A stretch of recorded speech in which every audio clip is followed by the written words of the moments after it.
Alhamdulillah Rabbil Alameen. Assalatu wassalamu ala rasulihil kareem, amma ba'd. Faqad qala Allahu ta'ala fil Qur'anil kareem wal furqanil majid. A'udhu billahi minash shaitanir rajim. Bismillahir rahmanir rahim. Innaka la'ala khuluqin azim. Qala nabiyyuna sallallahu alayhi wa sallam,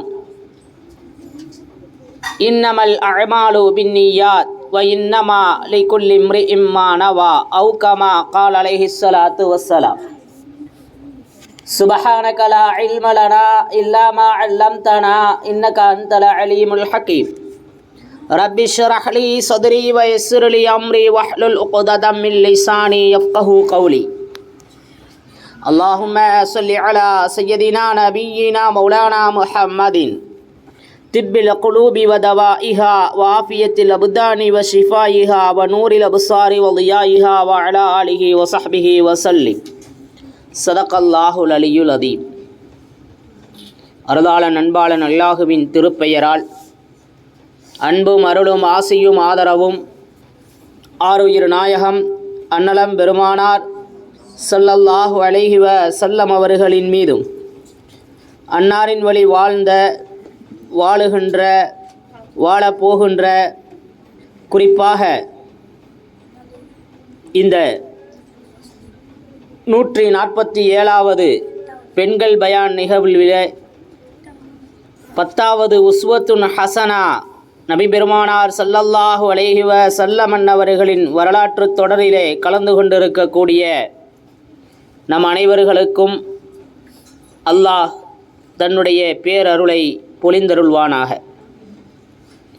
அன்பிற்குரிய தாய்மார்களே, சகோதரிகளே, மாணவ கண்களே, அருங்குணங்களுக்கு சொந்தக்காரர் அன்பு நபி ஹஸரத் பெருமானார் ஸல்லல்லாஹு அலைஹி வஸல்லம் அவர்கள் என்ற தலைப்பின் கீழே சில தகவல்களை பகிர்ந்து கொள்ள ஆசைப்படுகிறேன்.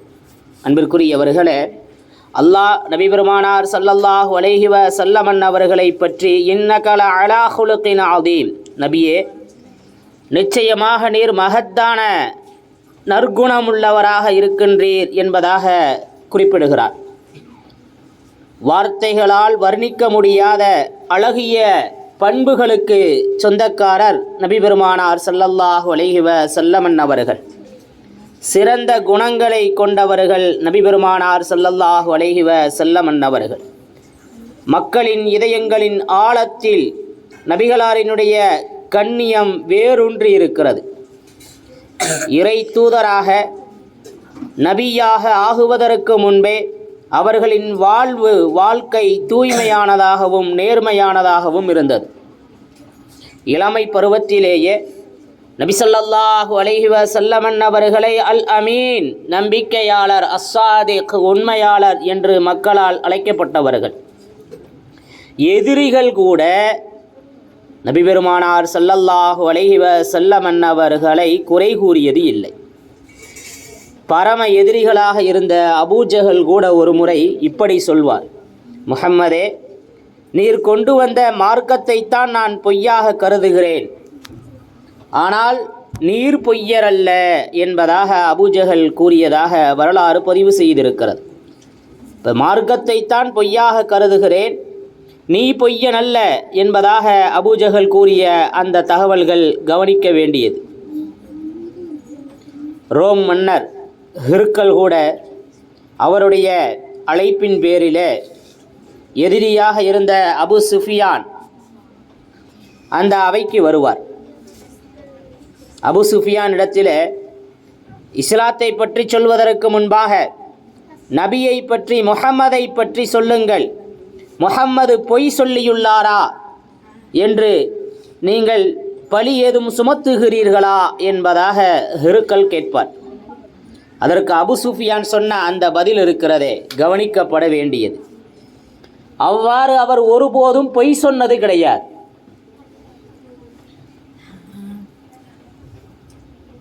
மக்களுடைய நம்பிக்கைக்குரியவராகவும் வாய்மையாளராகவுமே நபி ஸல்லல்லாஹு அலைஹி வஸல்லம் அவர்கள் வாழ்ந்துள்ளார்கள் என்பது நமக்கு தெளிவாகிறது. அன்பிற்குரிய தாய்மார்களே, சகோதரிகளே, சஹாபா பெருமக்களையும் ஈமானை எடுத்துச் சொல்கின்ற நேரத்தில் அல் கிதுபு யஅகுலுல் ஈமான், பொய் இருக்கிறதே ஈமானை சாப்பிட்டுவிடும், ஈமானை தின்றுவிடும் என்று சொல்லித்தான் வார்த்தெடுத்தார்கள்.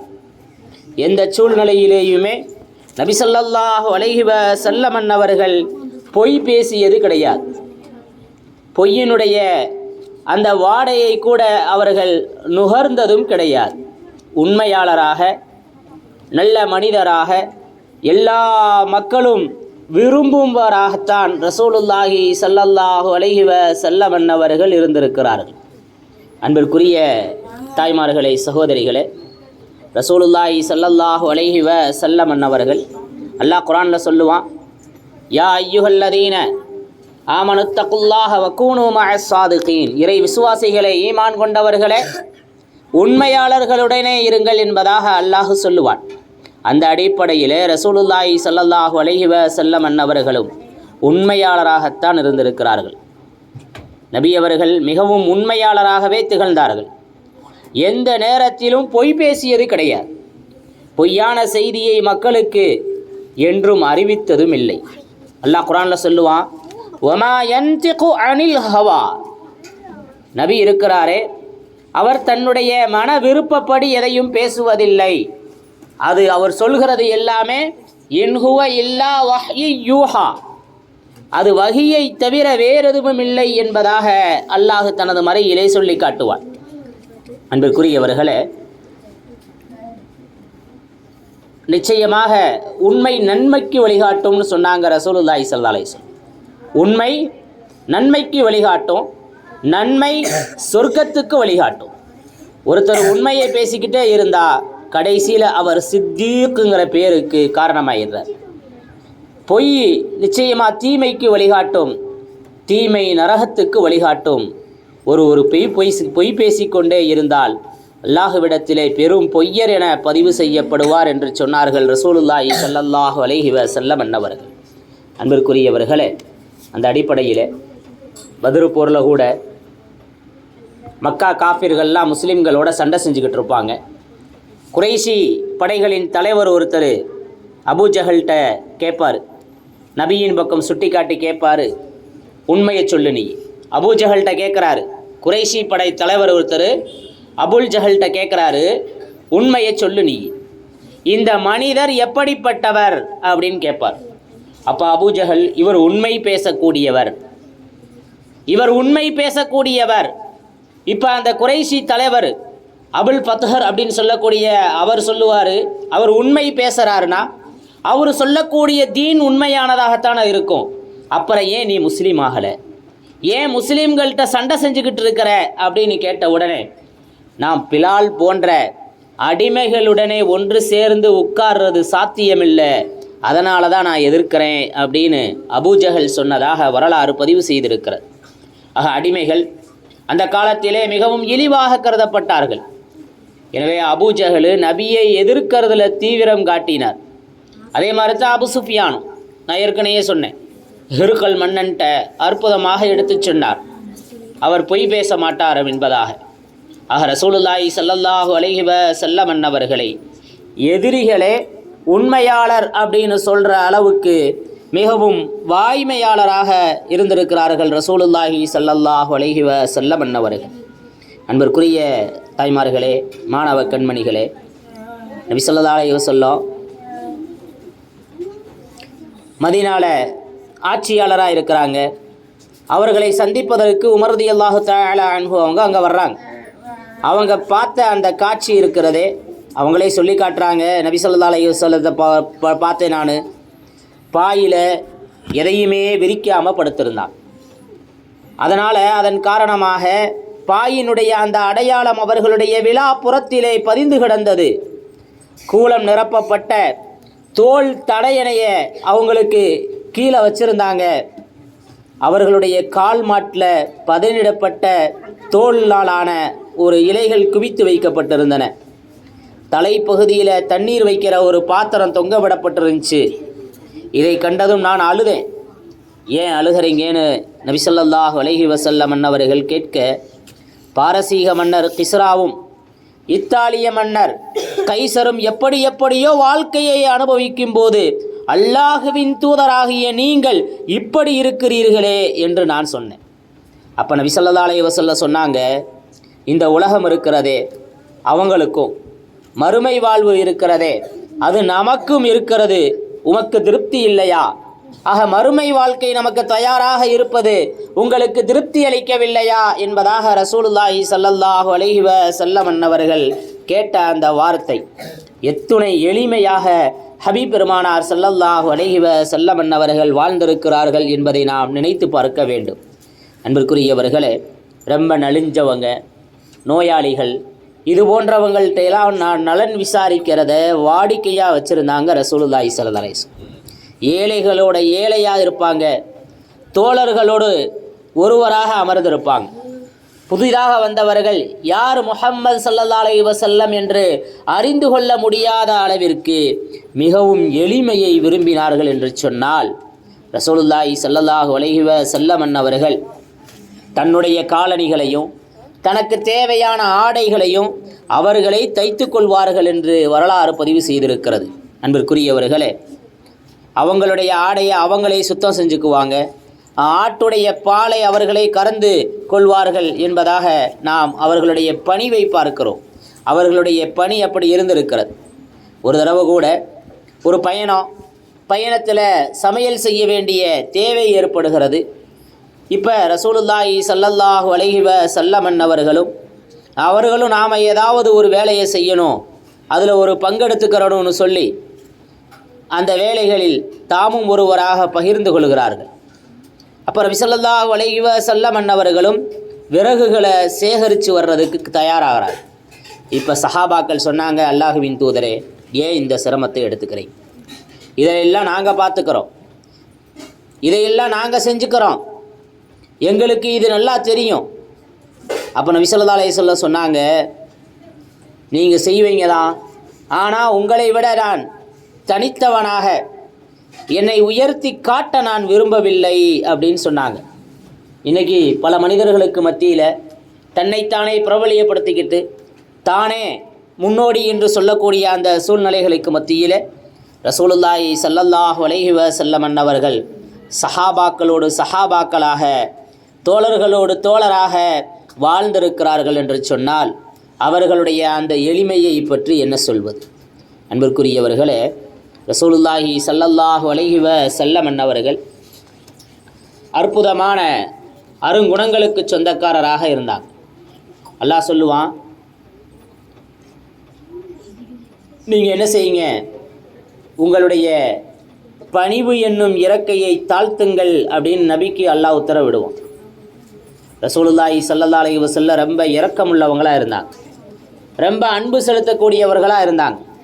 நபி ஸல்லல்லாஹு அலைஹி வஸல்லம் சில கிராமத்து காட்டரபிகள் வருவாங்க, உங்கள் வீட்டு சிறுவர்களை நீங்கள் முத்தமிடுறீங்களா அப்படின்னு கேட்பாங்க. ஆம் அப்படின்னு நபி ஸல்லல்லாஹு அலைஹி வஸல்லம் சொல்லுவாங்க. அல்லாஹுவின் மீது சத்தியமா, நாங்கள்லாம் முத்தமிட மாட்டோம் அப்படின்னு அந்த கிராமத்து வாசிகள் சொல்ல, உங்கள் இதயங்களில் கருணையை அல்லாஹ் எடுத்துட்டா அதுக்கு நான் என்ன செய்யறதுப்பா, அதுக்கு நான் என்ன செய்ய முடியும்? உங்கள் இதயத்தில் கருணை இல்லைனா, உங்கள் இதயத்தில் அன்பு இல்லைன்னு சொன்னால் நான் என்ன செய்கிறது அப்படின்னு கேட்டு ரசூலுல்லாஹி ஸல்லல்லாஹு அலைஹி வஸல்லம் அவர்கள் இரக்கத்தின் தந்தையாக இருந்திருக்கிறார்கள். யார் இந்த பூமியில் உள்ளவர்களின் மீது இரக்கம் காட்டவில்லையோ, லா இரஹமுன்னாஸ் மல்லா இரஹமுல்லா, அல்லாஹ் அவர்களின் மீது இரக்கம் காட்ட மாட்டான்னு சொன்னாங்க ரசூலுல்லாஹி ஸல்லல்லாஹு அலைஹி வஸல்லம். இப்போ அன்பு செலுத்துங்கள். ஒரு முறை நபி ஸல்லல்லாஹு அலைஹி வஸல்லம் ஒரு ஒட்டகத்தை கடந்து போனாங்க. அந்த ஒட்டகத்தினுடைய முதுகு அதோட வயிற்றோடு ஒட்டி கிடந்துச்சு.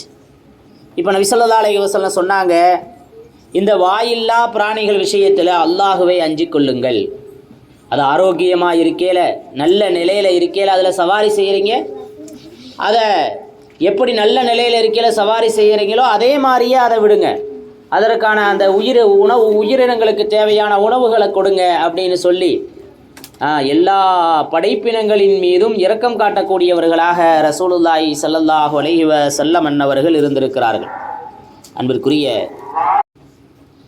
அல்ஹம்துலில்லாஹ், ரசூலுல்லாஹி ஸல்லல்லாஹு அலைஹி வஸல்லம் அவர்கள் அருங்குணங்களுக்கு சொந்தக்காரராக இருந்தார்கள். நபி ஸல்லல்லாஹு அலைஹி வஸல்லம் மன்னிக்கும் மாண்பாளராக இருந்தாங்க.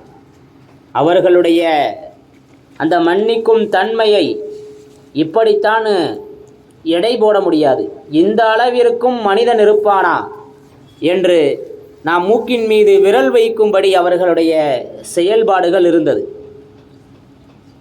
பூஷரி இமாம் ரஹ்மத்துல்லாஹி அலைஹி கூட சொல்லுவாங்க, அன்னஹு ஹைரு ஹல்கில்லாஹி, அன்னஹு அவர் எல்லாருடைய பார்வைக்கும் மனிதராக இருப்பாங்க, ஆனால் அவர் மனித படைப்பை விட மகத்தானவர் என்பதாக இமாம் பூஷரி ரஹ்மத்துல்லாஹி அலைஹி சொல்லி காட்டுவான். அந்த மாதிரி ரசூலுல்லாஹி ஸல்லல்லாஹு அலைஹி வஸல்லம் அன்னவர்கள் மக்கள்கிட்ட இந்த தீனை பரப்புகிறாங்க. தீனை எடுத்து சொல்கிற அந்த நேரத்தில் நபியவர்களை ஏசினார்கள், கைகொட்டி சிரித்தாங்க, அவதூறு சொன்னாங்க, அடித்தாங்க, வதைத்தார்கள், ஊரை விட்டு ஒதுக்கி வச்சாங்க, அசுத்தங்களை அவர்களின் மீது கொட்டினார்கள். எந்த அளவுக்குன்னு சொன்னால் கொலை செய்யக்கூடிய முயற்சியை கூட செஞ்சாங்க. இப்படிப்பட்ட இந்த சூழ்நிலையில் கூட நபி ஸல்லல்லாஹு அலைஹி வஸல்லம் அல்லாஹ் சக்தியை கொடுக்கும்போது, வெற்றியை கொடுக்கும்போது யாரையுமே பழிக்கலை, பழிவாங்கவும் இல்லை. ஹம்ஸா ரலியல்லாஹு தஆலா அன்ஹு நபி ஸல்லல்லாஹு அலைஹி வஸல்லத்தினுடைய பிரியத்துக்குரிய சிறிய தந்தையின் சகோதரர். ஹம்ஸா ரலியல்லாஹு தஆலா அன்ஹு மிகப்பெரிய வீரர். இஸ்லாமியத்திற்காக காஃபிர்கள்ட்ட போர் செய்கிறவராக இருந்தாங்க ஹம்ஸா ரலியல்லாஹு தஆலா அன்ஹு. அவங்களுக்கு முன்னால் நபியை பற்றி யாராவது இகழ்ந்து பேசினா உடனே அவங்கள்ட்ட சண்டைக்கு போயிடுவாங்க ஹம்ஸா ரலியல்லாஹு தஆலா அன்ஹு. காஃபிர்களுடைய பெரும் பெரும் தலைவர்கள் கூட அவங்க கையினால் கொல்லப்பட்டிருக்கிறாங்க. ஒரு யுத்தத்தில் வஹ்ஷி ஹம்ஸா ரலியல்லாஹு தஆலா அவர்களை மறைஞ்சிருந்து தாக்கி ஷஹீதாக்கிடுறான். வஹ்ஷியினுடைய தாக்குதலில் ஹம்ஸா ரலியல்லாஹு தஆலா அன்ஹு அவர்கள் இறந்து போயிடுறாங்க. மக்கா வெற்றி கொள்ளப்படுது. வஹ்ஷி வந்து நபி ஸல்லல்லாஹு அலைஹி வஸல்லத்திட்ட மன்னிப்பு கேட்குறார். அவரை பார்த்த உடனே நபி ஸல்லல்லாஹு அலைஹி வஸல்லம் சொன்னாங்க, உன்னைய பார்த்தா என் சிறிய தந்தையோட ஞாபகம் வருது, உன்னைய பார்த்தா எனக்கு என்னுடைய சிறிய தந்தையின் ஞாபகம் வருகிறது. நான் உன்னைய மன்னிச்சிட்டேன், ஆனால் நீ என் கண்ணு முன்னாடி வராத, போயிரு அப்படின்னு சொல்லிட்டான். அதே மாதிரி தான் அபு சுஃபியானுடைய மனைவி ஹிந்தா ஹம்ஸா ரலியல்லாஹு தஆலா அன்ஹு அவர்களுடைய நெஞ்சை பிளந்து ஈரலை எடுத்து கடித்து துப்பனான். அல்லாஹ், காது மூக்கெல்லாம் வெட்டி எடுத்து அதை மாலையாக போட்டுக்கிட்டான். இப்படிப்பட்ட இந்த இருவரும் நபி ஸல்லல்லாஹு அலைஹி வஸல்லத்திட்ட மன்னிப்பு கேட்குறாங்க. நபி ஸல்லல்லாஹு அலைஹி வஸல்லம் மன்னிச்சிட்டான். இப்போ எந்த அளவிற்கு மன்னிக்கும் மாண்பாளராக இருந்திருக்கிறாங்க அப்படின்னு நாம் யோசிக்கணும். சின்ன சின்ன விஷயங்கள் கூட என் முகத்திலேயே முழிக்காது, உன்னையெல்லாம் மன்னிக்கவே மாட்டேன், தீதார் கூட நீ அவனை பார்க்கக்கூடாது, நான் மௌத்தா போனால் கூட என் மூஞ்சியில் முழிக்கக்கூடாது என்று சொல்லக்கூடிய அந்த சூழ்நிலையில் பல விஷயங்களில் காலங்காலமாக விரோதமாக பார்க்கக்கூடிய காலகட்டத்தில் ரசூலுல்லாஹி ஸல்லல்லாஹு அலைஹி வஸல்லம் அன்னவர்கள் எந்த அளவிற்கு மன்னிக்கும் மாண்பாளராக இருந்திருக்கிறார்கள் என்பதை நாம் கொஞ்சம் கவனிக்க வேண்டும். அன்பிற்குரிய தாய்மார்களே, சகோதரிகளே, சுராக்கா நபி ஸல்லல்லாஹு அலைஹி வஸல்லம் மக்காலிருந்து மதீனாவுக்கு ஹிஜ்ரத்துக்கு போகையில் நபியினுடைய முகமதுனுடைய தலையை வெட்டிட்டு வர்றவங்களுக்கு சிகப்பு நிற 100 ஒட்டகை பரிசாக வழங்கப்படும்ங்கிற அந்த ஆசை வார்த்தையை கேட்டு துரத்திக்கிட்டே வர்றான், கொல்ல நினைக்கிறான். ஆனால் அவன் வந்த குதிரையும் மண்ணில் புதையுது. கடிவாளத்தை பிடிச்சி இழுக்கிறான், மறுபடியும் வர்றான், பிறகு மீண்டும் புதையுது. இப்படியே புதைஞ்சிக்கிட்டே இருக்குது. 3 தடவை பூமிக்குள்ளே புதைஞ்சிருச்சு. இப்போ நபி ஸல்லல்லாஹு அலைஹி வஸல்லத்திட்ட பதறி போய் மன்னிப்பு கேட்டான். நபி ஸல்லல்லாஹு அலைஹி வஸல்லம் அவனை மன்னிச்சிட்டான். அதே மாதிரி சொன்ன வாக்கை நிறைவேற்றக்கூடியவராக நபி ஸல்லல்லாஹு அலைஹி வஸல்லம் இருந்தான்.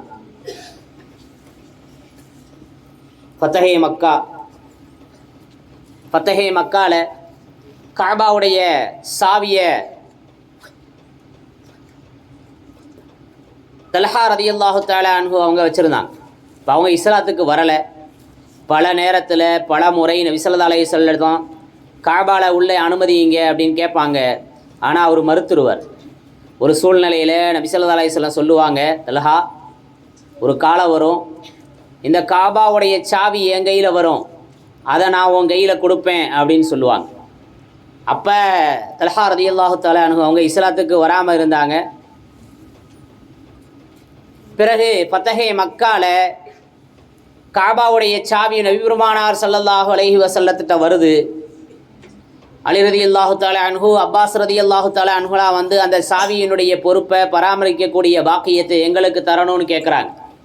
உஸ்மான் இப்னு தல்ஹா எங்கன்னு நபி ஸல்லல்லாஹு அலைஹி வஸல்லம் கேட்டு அவரை அழைத்து அவர் கையில் இந்த சாவியை கொடுத்து, இனி கியாமத்து வரை உங்கள் வசம்தான், உங்கள் குடும்பத்தார் வசம்தான் இந்த சாவி இருக்கும்னு சொன்னாங்க ரசூலுல்லாஹி ஸல்லல்லாஹு அலைஹி வஸல்லம்.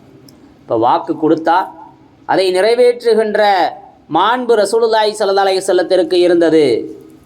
அவர்களை பின்பற்றுகின்ற, அவர்களை நபியாக பெற்ற நாம் எப்படி இருக்கின்றோம் என்பதை கொஞ்சம் நாம் யோசித்து பார்க்க வேண்டும்.